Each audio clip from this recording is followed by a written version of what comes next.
라이트 앤 딜라이트 2월 14일 말씀 묵상 시작하겠습니다. 사랑하는 주님, 오늘도 한결같은 주님을 찬양합니다.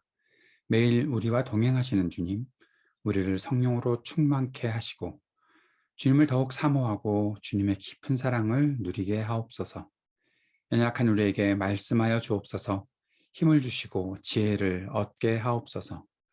지금도 고통 가운데 있는 자들에게 치유와 회복의 은혜를 베푸시옵소서. 예수님 이름으로 기도드립니다. 아멘.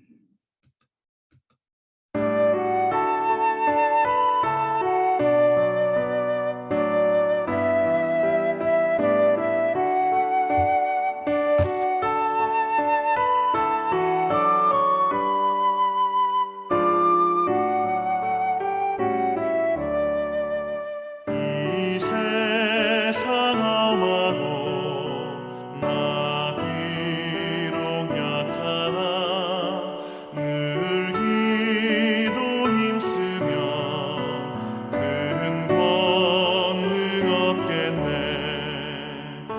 주의 은혜로 계속 받아서 피와 같이 붉은 죄 눈같이 이겠네. 주님의 권능은 한없이 크오니 돌 같은 내 마음 곧 녹여주소서. 주의 은혜로 대속받아서 피와 같이 붉은 죄 눈같이 이겠네.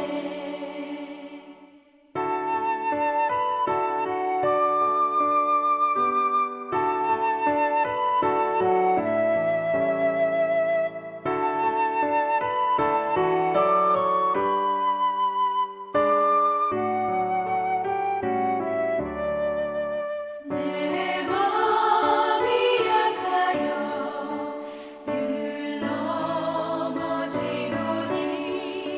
주 예수 힘주사 굳세게 하소서. 주의 은혜로 대속받아서 피와 같이 붉은 죄 눈같이 이겠네. 죄 사함 받은 후 새 사람 되어서 주 앞에 서는 날 늘 찬송하겠네. 주의 은혜로 대속받아서 피와 같이 붉은 죄 눈같이 이겠네.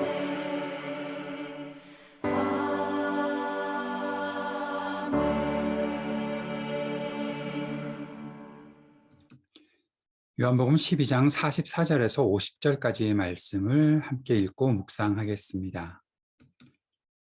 예수께서 외쳐 이르시되 나를 믿는 자는 나를 믿는 것이 아니요 나를 보내신 이를 믿는 것이며 나를 보는 자는 나를 보내신 이를 보는 것이니라. 나는 빛으로 세상에 왔나니 무릇 나를 믿는 자로 어둠에 거하지 않게 하려 함이로라. 사람이 내 말을 듣고 지키지 아니할지라도 내가 그를 심판하지 아니하노라. 내가 온 것은 세상을 심판하려 함이 아니요 세상을 구원하려 함이로라. 나를 저버리고 내 말을 받지 아니하는 자를 심판할 이가 있으니 곧 내가 한 그 말이 마지막 날에 그를 심판하리라. 내가 내 자유로 말한 것이 아니요 나를 보내신 아버지께서 내가 말할 것과 이를 것을 친히 명령하여 주셨으니 나는 그의 명령이 영생인 줄 아노라.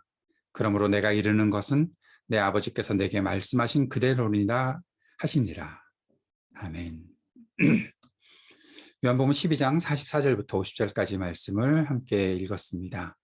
예수님께서 이 말씀 속에서 우리들에게 깨우치게 하시는 것은 예수님께서 바로 하나님 아버지와 함께 하신다라는 거죠.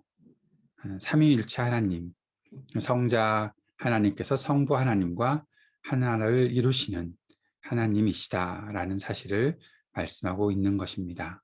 나를 믿는 자는 나를 믿는 것이 아니요 나를 보내신 이를 믿는 것이며, 예수 그리스도께서 하시는 모든 사역들과 그 말씀들을 통해서 사람들이 결국 보아야 하고 깨달아야 하는 것은 하나님 아버지의 사랑, 그리고 하나님 아버지의 능력, 하나님 아버지께서 어떻게 이 땅에 일을 이루실 것인지를 보는 것, 그 모든 것들이 바로 예수님께서 하시는 사역이다라는 것이죠.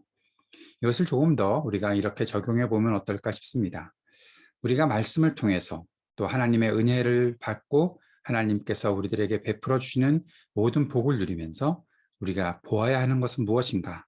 그것은 단지 내게 오는 어떠한 지식 또는 내가 얻게 된 어떠한 힘, 회복, 치유 등등의 어떠한 사건들만이 아니라 그 속에서 우리가 그리스도를 보아야 하고 하나님 아버지를 알아갈 수 있어야 한다라는 사실을 다시 이 말씀을 통해서 생각해 보는 것입니다.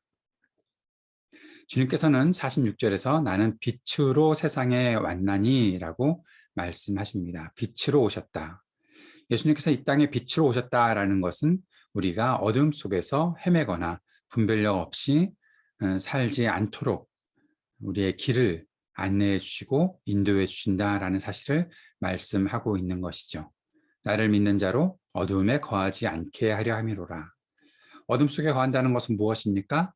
앞을 분간하지 못하고 아무데로나 그저 내가 느끼는 대로만 살아가는 것, 그렇게 걸어가는 것, 위험에 처할 줄도 알지 못하고 그저 내가 하고 싶은 대로 하는 것, 그것이 어두움에 거하는 일의 모습이 아니겠는가 싶습니다.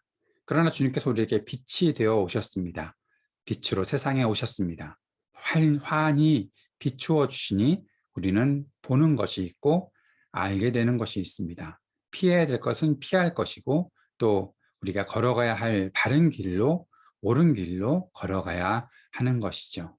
내가 좋아하는 것, 내게 지금 느껴지는 어떤 것, 그런 것만을 가지고 따라가는 것이 아니라 가지 말아야 될 길은 가지 않는 거고 가야 할 길로만 가는 것, 그것이 빛을 경험한 사람들의 모습이 아니겠는가 싶습니다. 예수 그리스도의 말씀을 통해서 우리가 성경 말씀을 하나하나 배워가면서 깨달아가는 것은 우리를 분별을 하게 해주시는 하나님의 은혜를 누리고 있다라는 사실이죠. 그렇게 주님께서는 빛으로 이 땅에 오셨습니다. 47절에 주님께서 이렇게 말씀하십니다. 사람이 내 말을 듣고 지키지 아니할지라도 내가 그를 심판하지 아니하노라. 이 말은 말씀을 순종하지 않는다고 않아도 심판받지 않는다, 그런 얘기가 아니라 여기에 내가 그를 심판하지 아니하노라. 사람이 순종하지 않는 것에 대해서 예수님께서 심판하지 않으시겠다. 왜냐하면 예수님께서 지금 오신 것은 그 다음 구절, 내가 온 것은 세상을 심판하려 함이 아니오 세상을 구원하려 함이로라. 지금 이 땅에 오셔서 예수님께서 하시는 일은 구원하려고 이 땅에 오셨다라고 말씀하시는 것이죠. 그래서 그 말씀을 따르는 자들은 구원을 얻을 것이다 말씀하시는 것입니다. 예수님께서 지금 이 땅에 계시면서 사람들을 말을 지키지 않는다고 심판하려고 오신 것이 아니다라는 사실을 말씀하고 있는 것이죠. 제 아들과의 이제 마지막 시간이 13장부터 시작되는데 그 이전에 예수님께서 지금 이 말씀을 하시면서 예수님께서 이 땅에 오신 것은 구원하려 하시기 위함이다 말씀하신 것입니다. 나를 당연히 하나님의 말씀을 전하시는 예수님을 받지 않고 말씀을 따르지 않으면 심판을 받게 되는 거죠. 그를 심판할 리가 있으니 곧 내가 한 그 말이 마지막 날에 그를 심판하리라. 그 말씀을 지금 지키지 않았는데 후에 예수님의 그 말씀을 지키지 않은 것에 대한 심판이 있을 것이다 라고 말씀하십니다. 그렇게 하는 이유는 예수님께서 스스로 말한 것이 아니라 나를 보내신 아버지께서 내가 말할 것과 이를 것을 친히 명령하여 주셨으니 그 명령이 영생인 줄 아노라. 즉, 그 명령을 따라서 예수님께서 말씀하셨고 그 말씀은 바로 영생인데 그 영생을 받아들이지 않았으니 심판받을 수밖에 없다. 예수님께서 그렇게 말씀하신 것입니다. 그러므로 내가 이르는 것은 내 아버지께서 내게 말씀하신 그대로니라. 예수님께서는 아버지 하나님의 말씀을 그대로 증거하셨고 그 말씀을 따르는 사람들은 심판을 받지 않고 구원을 받을 것이다. 그러나 받지 아니하는 사람들은 심판받을 수밖에 없다 말씀하신 것이죠. 사랑하는 여러분, 오늘 이 말씀을 보면서 이 말씀을 받으면서 내가 그 말씀을 온전히 받아들이고 깨닫고 순종하며 살아가고 있는가 다시 한번 점검해 볼 수 있는 우리들의 생활이 되었으면 좋겠습니다. 그리고 그 말씀을 따른다는 것은 즉 우리에게 영생을 주시는 아버지 하나님의 크신 사랑 안에 거하게 되는 것이다 라는 사실도 함께 기억할 수 있게 되기를 바랍니다. 오늘도 우리가 함께 기도하며 나아갈 때 예수님께서 말씀을 성취하시고 그리고 그 말씀을 온전히 이루시는 것처럼 우리가 주님의 말씀을 잘 듣고 깨닫고 순종하며 살도록 도우시옵소서 간절히 기도하기 원합니다. 이 땅에 하나님 나라의 정의와 평화가 임하기를 간절히 구합시다. 약하고 고통당하는 사람들에게 긍휼을 베풀어 주시고 치유 회복의 은혜를 더하여 주옵소서 간절히 기도하는 시간 되기 원합니다. 우리 교회에 세워짐에 필요한 모든 과정이 순탄하도록 주님께서 우리에게 지혜와 또 분별력과 믿음 주시도록 기쁨과 즐거움도 허락하시도록 기도하기 원합니다. 같이 기도드리겠습니다.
하늘에 계신 우리 아버지여, 이름이 거룩히 여김을 받으시오며 나라가 임하시오며 뜻이 하늘에서 이루어진 것 같이 땅에서도 이루어지이다. 오늘 우리에게 일용할 양식을 주시옵고 우리가 우리에게 죄 지은 자를 사하여 준 것 같이 우리의 죄를 사하여 주시옵고 우리를 시험에 들게 하지 마시옵고 다만 악에서 구하시옵소서. 나라와 권세와 영광이 아버지께 영원히 있사옵나이다. 아멘.